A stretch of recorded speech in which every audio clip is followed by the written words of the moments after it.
Os destaques da semana entre os julgamentos do plenário do Supremo Tribunal Federal. Você confere conosco aqui na TV Justiça. É o Plenárias que já começou.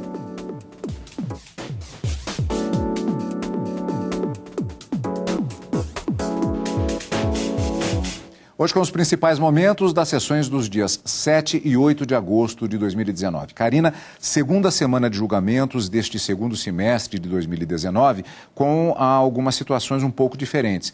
Primeiro, não tão diferente assim, porque já tem sido praticamente uma rotina, a convocação de sessões extraordinárias nas manhãs da quarta-feira. Então, tivemos 3 sessões. Só que tivemos um momento, digamos assim, de surpresa com um importante julgamento na sessão plenária da tarde da quarta-feira. Exatamente, Cadu. Na quarta-feira, eu diria que de tantas sessões plenárias que a gente acompanha aqui pela TV Justiça, essa quarta-feira nós tivemos uma sessão no período da tarde de forma inédita, com a apresentação de um pedido de extrema urgência feita pelo ex-presidente Lula, em razão de uma decisão da 12ª Vara Criminal Federal de Curitiba, que determinava a sua remoção para um presídio de São Paulo. E em razão da iminência dessa transferência, o pedido foi apresentado pela defesa e o ministro Edson Fachin, que ficou designado como relator. A gente vai falar um pouquinho de que maneira ele acabou ficando com a relatoria desse pedido,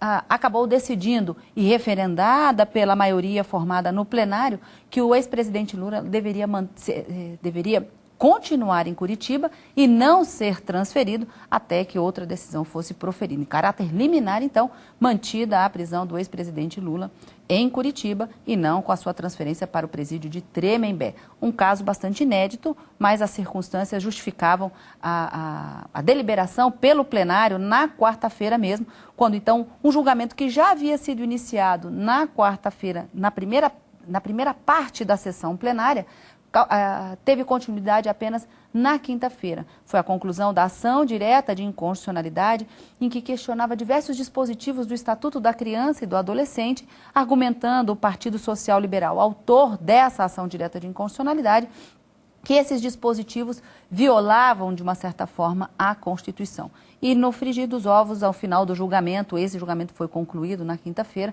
os ministros decidiram que não há qualquer inconstitucionalidade no Estatuto da Criança e do Adolescente, que ele venha ao encontro com o artigo 227 da Constituição, que deve garantir a essas crianças e adolescentes direitos individuais, como a liberdade e alguns direitos sociais, e garantir que elas não sejam, de qualquer forma, alcançadas por qualquer tipo de discriminação, violência ou opressão, e que, portanto, o Estatuto da Criança e do Adolescente atende aos preceitos constitucionais e não há qualquer violação nele, conforme alegado pelo partido requerente. Uma semana de muitos julgamentos realizados, principalmente, como você disse, com o início de julgamentos na quarta-feira pela manhã, seguindo na quarta tarde, com esse caráter liminar e urgente, de forma emergencial, que os ministros tiveram que decidir essa questão do pedido do ex-presidente Lula e os julgamentos da quinta-feira. Pois é, Karina, teve muita coisa, portanto, vamos começar a fatiar, como a gente sempre faz aqui, como a gente sempre diz aqui no Plenárias, os destaques da semana. Na manhã da quarta-feira, como dissemos, os ministros do Supremo Tribunal Federal se reuniram para uma sessão plenária extraordinária. Na pauta, entre outros julgamentos, uma ação direta de inconstitucionalidade questionando legislação que permite o porte de armas para agentes de segurança socioeducativos de Santa Catarina, inclusive os que estão aposentados. Antes de rever o julgamento propriamente dito, vamos saber um pouquinho mais sobre o assunto. A ação foi ajuizada pela Procuradoria-Geral da República, que questiona a constitucionalidade desse direito. O argumento é que somente a União poderia legislar sobre esse tema. O artigo 55 da norma autoriza o porte de arma para agentes penitenciários e agentes de segurança socioeducativos, os ativos e os inativos. O problema é que, segundo a PGR, essa norma contraria o Estatuto do Desarmamento, que não inclui os agentes socioeducativos. A lei também não prevê a possibilidade dos servidores inativos continuarem com porte de arma de fogo. Os ministros devem analisar o pedido de suspensão da expressão inativos e do inciso que autoriza o porte de arma para agentes de segurança socioeducativos do Estado. O relator da ADI é o ministro Edson Fachin. E vamos para a sessão da manhã da quarta-feira. Além de iniciar esse julgamento que vimos na reportagem, na manhã da quarta a Corte retomou e concluiu o julgamento de um recurso extraordinário que tratava de estabilidade de empregado de fundação pública. No recurso com repercussão geral reconhecida, a fundação afirmava que, por ser de direito privado, os empregados não têm estabilidade. Na sessão da semana passada, o julgamento foi suspenso com 5 votos a favor do recurso e 4 votos contrários. O julgamento foi concluído. O ministro Alexandre de Moraes acompanhou o voto do relator, ministro Dias Toffoli. Esse tribunal, várias vezes, já confirmou sua visão hermenêutica restritiva ao assentar que a estabilidade especial não alcança os empregados de empresas públicas e sociedade de economia mista. A propósito, foram invalidadas pelo Supremo Tribunal Federal diversas normas de direito transitório de constituições estaduais que, dispondo sobre a mesma regra de estabilização do artigo 19 do ADCT, haviam estendido essa possibilidade para funcionários das referidas entidades de direito privado. O ministro Marco Aurélio divergiu por entender que a Fundação Padre Anchieta é de direito público e que, portanto, o empregado teria direito à estabilidade. Por maioria, o recurso foi aceito e o plenário formulou uma tese sobre o assunto. O plenário do Supremo também iniciou o julgamento de uma ação direta de inconstitucionalidade. Encaminhada pela Procuradoria-Geral da República, a ação questiona a lei de Santa Catarina, que permitiu o porte de armas a agentes socioeducativos. A Procuradora-Geral da República, Raquel Dodge, afirmou que a competência para legislar sobre o assunto é da União. O chamado Estatuto do Desarmamento, que, no âmbito nacional, concedeu porte de arma de fogo a integrantes do quadro efetivo dos agentes e guardas prisionais, aos integrantes das escoltas de presos e a guardas portuárias. O Estatuto do Desarmamento, deliberadamente, não incluiu, no rol exaustivo de seu artigo 6º, a categoria dos agentes socioeducativos. Mesma opinião dos amigos da Corte, que falaram no plenário sobre os riscos de igualar os agentes socioeducativos a agentes de segurança. Há uma inconstitucionalidade dessa lei catarinense material, porque ela viola a prioridade absoluta no âmbito de políticas públicas. A lei catarinense, enquanto política pública regulatória, gera uma externalidade negativa muito grave. Ela impacta a vida de crianças e adolescentes. O ministro Edson Fachin, relator da ação, aceitou o pedido da PGR. As medidas socioeducativas possuem caráter pedagógico voltado à preparação e reabilitação para a vida em comunidade, formando, portanto, cidadãos. Permitir o porte de armas para os agentes nestes casos significa reforçar a errônea ideia do caráter punitivo de tal rede de proteção. Já o ministro Alexandre de Moraes abriu divergência, por entender que a lei permite o porte de armas apenas na parte externa de estabelecimentos prisionais e socioeducativos. Só as tropas especializadas podem entrar com armas dentro dos estabelecimentos prisionais. A mesma coisa em relação aos agentes que atuam no sistema de atendimento ao adolescente infrator. Em nenhum momento a lei do Estado de Santa Catarina passou a permitir, seja que eles, armados, possam exercer segurança pública fora, seja que eles possam adentrar dentro do estabelecimento para exercer as suas funções armados. Voto semelhante teve o ministro Luiz Roberto Barroso, ao considerar que os agentes estão sujeitos a ameaças em razão do trabalho exercido. É proibido o porte de arma de fogo em todo o território nacional, não faz muito bem, salvo para os casos previstos em legislação própria e para. E aí o inciso 7 prevê os integrantes do quadro efetivo dos agentes e guardas prisionais, os integrantes das escoltas de presos e as guardas portuárias. Portanto, acho que há margem na legislação federal para que agentes de segurança em geral e esses agentes socioeducativos não deixam de ser agentes de segurança, ao menos lato sensu, estão contemplados nessa legislação. Após 8 votos, 5 pela inconstitucionalidade da lei e 3 pela constitucionalidade, o ministro Gilmar Mendes pediu vista do processo. O julgamento deve ser retomado nas próximas sessões plenárias. Enquanto o plenário era movimentado pelas sessões plenárias do dia, uma movimentação que começou do outro lado da Praça dos Três Poderes teve consequências diretas no plenário do STF. Grupo de parlamentares saiu do Congresso Nacional a pé até o Supremo Tribunal Federal. O assunto foi a urgência de julgar o pedido de liberdade do ex-presidente Lula e evitar a transferência dele para o presídio de Tremembé, no interior de São Paulo. Os deputados e senadores de 11 partidos políticos do chamado Centrão e Esquerda saíram do Congresso Nacional por volta das 3 horas da tarde. No Supremo, o presidente da Corte, ministro Dias Toffoli, saiu da sessão plenária e recebeu os líderes partidários no Salão Nobre. Os parlamentares argumentaram que o trâmite jurídico envolvendo a liberdade do ex-presidente Lula é urgente. Na reunião, o ministro Dias Toffoli disse que ia priorizar o pedido. Logo em seguida, levou a questão ao plenário. Pois é, então no mesmo dia, na segunda parte da sessão plenária, da tarde da quarta-feira, dia 7, por maioria de votos, o plenário do Supremo Tribunal Federal decidiu manter o ex-presidente Lula preso na sede da Polícia Federal em Curitiba. O plenário julgou o pedido da defesa de Lula depois que decisões judiciais tinham determinado a transferência dele para São Paulo. Na petição, os advogados solicitaram a liberdade do ex-presidente até que outro habeas corpus que tramita na segunda turma do Supremo seja julgado.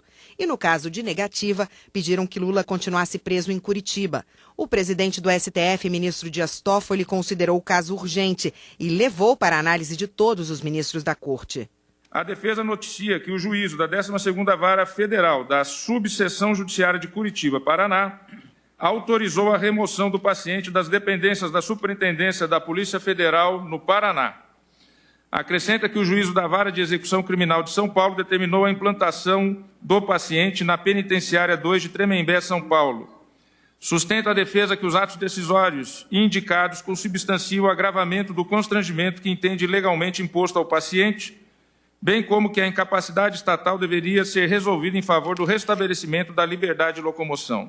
Antes dos votos, a Procuradora-Geral da República defendeu que Lula não fosse transferido para um presídio comum e que permanecesse na carceragem da Polícia Federal.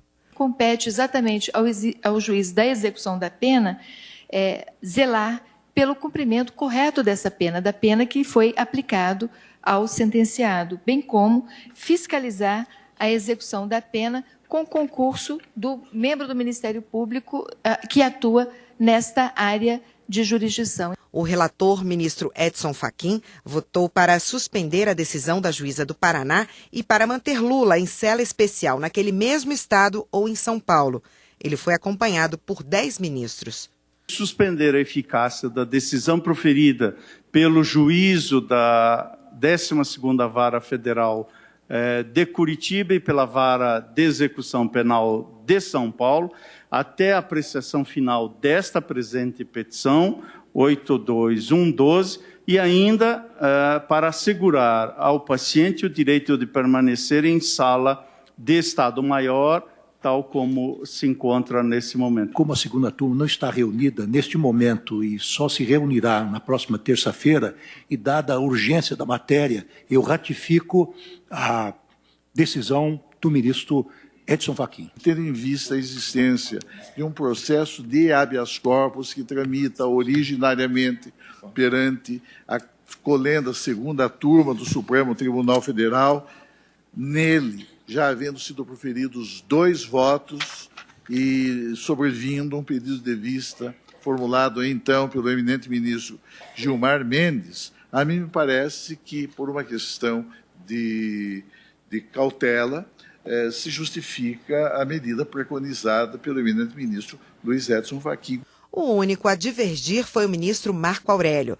Para ele, o caso deveria ser julgado primeiro pelo Tribunal Regional Federal da 4ª Região. O que dá base ao Supremo para pronunciar-se a respeito da matéria constante da petição da defesa? Nada, absolutamente nada. Deveria a defesa ter recorrido ao órgão revisor da decisão do juízo de Curitiba. Karina, termo que vem do jargão militar para o direito, sala de Estado Maior. Aqui a gente pode lembrar do professor Renato Brasileiro, e ele faz uma distinção entre o que é cela e o que é sala num primeiro momento. Cela é todo local destinado ao aprisionamento de alguma pessoa e ela está revestida por grades e trancada pelo lado de fora. A sala, ocasionalmente, pode servir para o aprisionamento de alguém, mas ela contém condições, vamos dizer assim, mais dignas de convivência e, embora a pessoa esteja isolada, ela tem condições de segurança e higiene muito maior do que uma cela. A sala de Estado-Maior, ela está instalada dentro do comando das Forças Armadas ou de outras instituições militares. Não se confunde com a cela justamente porque não tem essas portas trancadas pelo lado de fora e nem muito menos as grades. E contém todas essas condições de um isolamento diferenciado, garantindo essa segurança e essa higiene. Então, o ex-presidente Lula, ele já se encontra cumprindo provisoriamente a pena que foi aplicada a ele em sala de Estado-Maior. Daí porque o ministro acabou deferindo a liminar apenas para suspender a decisão que determinava a sua remoção de Curitiba para São Paulo e mantendo o ex-presidente cumprindo a sua pena também na sala de Estado-Maior, como de fato já estava sendo cumprida dessa maneira. Portanto, Karina, a decisão dessa quarta-feira, nós vamos agora para o segundo bloco do nosso programa de hoje, para a continuidade dos trabalhos em destaque no plenário do Supremo Tribunal Federal. Você vai ver o julgamento de uma ação direta de inconstitucionalidade, onde se questionaram algumas das regras do Estatuto da Criança e do Adolescente. Daqui a pouquinho, quando voltarmos, depois do intervalo, com o Plenárias, aqui na TV Justiça.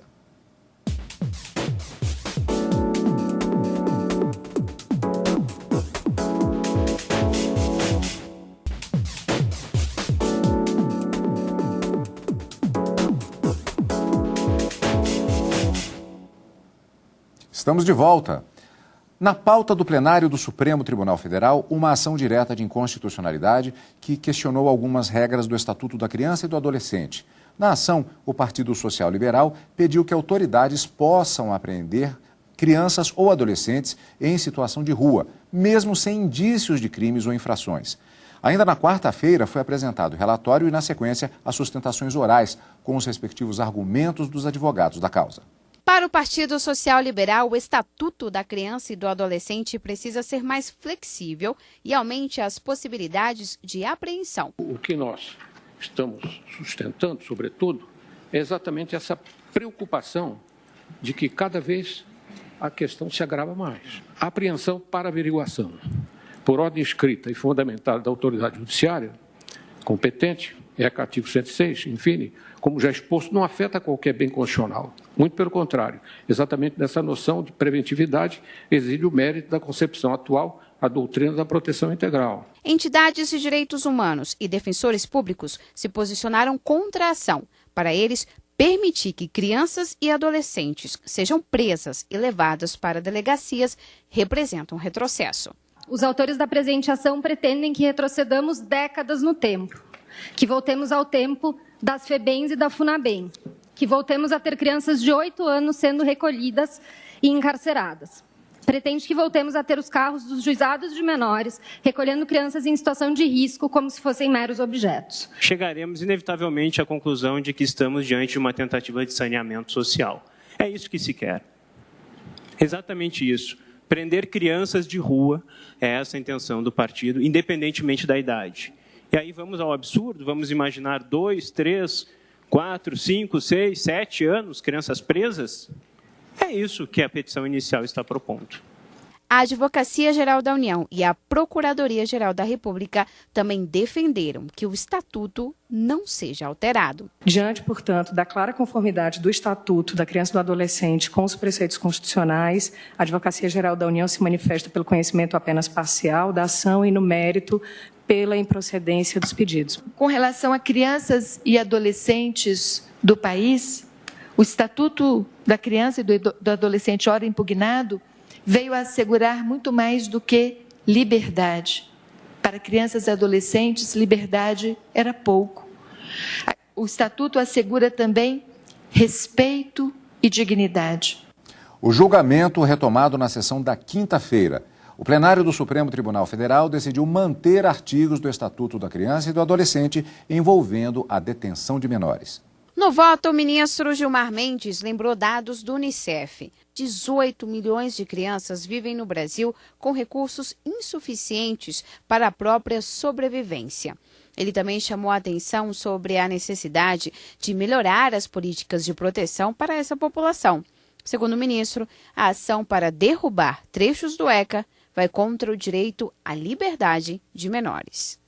Nenhum adolescente será privado de sua liberdade, se não em flagrante de ato infracional ou por ordem escrita e fundamentada da autoridade judiciária competente.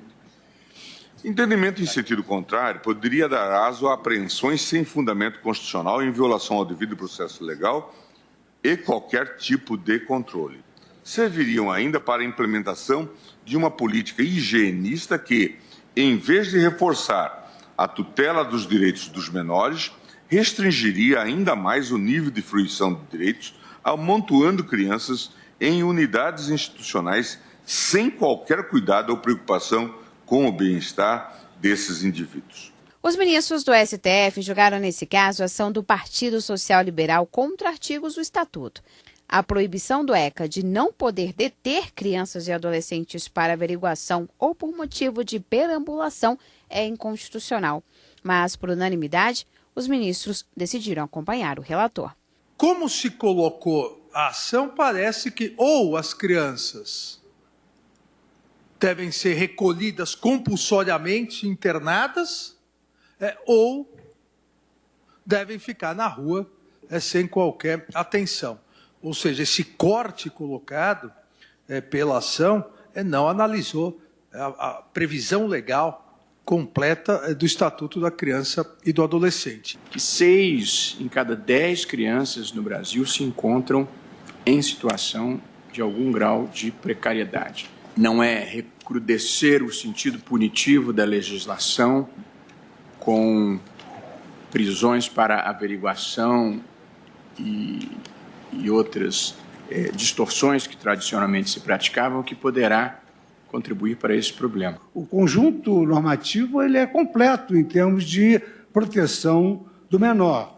Agora, dizer que protege o menor, restringir a liberdade, poder averiguar de qualquer forma, ou impedir o Conselho Tutelar de aplicar medidas protetivas é realmente a proibição do excesso. O ECA há de ser visto com olhos até de gratidão, porque, de fato, ele vocalizou a proteção integral à criança e ao adolescente assegurada pela nossa Constituição Federal de 1988, no seu artigo 227. Uma declaração de inconstitucionalidade com uma hora pretendida recairia gravemente sobre esses grupos mais vulneráveis, crianças e adolescentes pobres, negros em situação de rua e ou responsabilizados por atos infracionais, o que importaria, insista-se, em inconcebível restauração, algo que seria anacrônico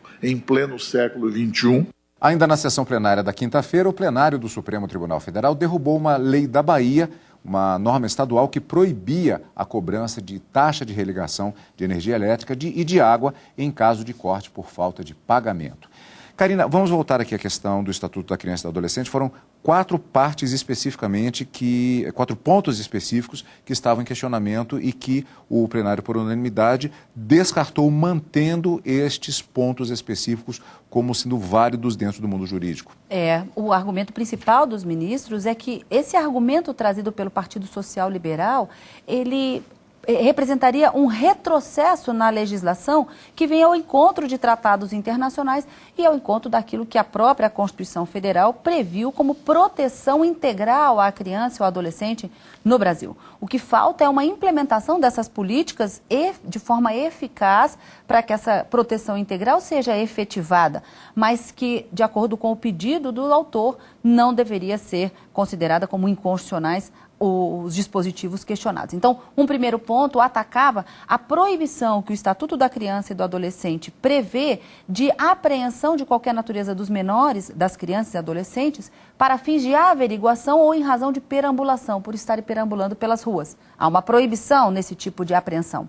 Um segundo ponto questionado é em relação à aplicação das medidas socioeducativas pelos conselhos tutelares, que os ministros também acabaram rechaçando, entendendo que não haveria qualquer inconstitucionalidade. Outro ponto seria uma contestação acerca da possibilidade de internação compulsória dessas crianças e adolescentes apenas quando houver reiteração de atos infracionais. E, por fim, a tipificação como crime da apreensão de qualquer criança ou adolescente sem aquelas causas estabelecidas em lei, ou caso de flagrante delito, no caso de atos infracionais, ou em caso de ordem judicial, escrita e fundamentada. Então, esses 4 pontos foram bastante discutidos pelos ministros, mas considerados que essas medidas adotadas pelo Estatuto da Criança e do Adolescente não ferem, hipótese alguma, a Constituição Federal e, por unanimidade, acabaram julgando improcedente a ação direta de inconstitucionalidade proposta pelo Partido Social Liberal. Bom, encontro marcado na próxima semana com mais julgamentos do plenário do Supremo Tribunal Federal. Encontro marcado na próxima quarta e quinta-feira, ao vivo direto do plenário e no final de semana com plenárias. Obrigado pela sua companhia, como sempre, e continue conosco aqui, na TV Justiça.